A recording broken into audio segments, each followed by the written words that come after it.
Buongiorno, oggi cambiamo un po' ambiente e vi voglio leggere qui un'altra bellissima poesia di Berto Barbolani.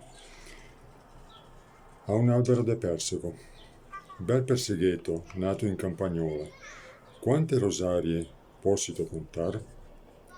Delle rosarie mighino una sola, le che nisciuni vuol lasciar me star.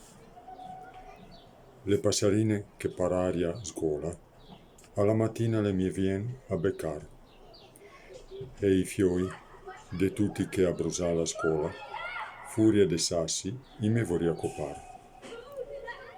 Poi vien le spose, e queste, senza colpa, con quella scusa de voler giugar, le me pianta i dentini nella polpa.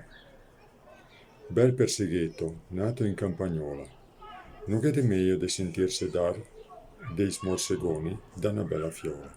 Grazie per l'ascolto, arrivederci.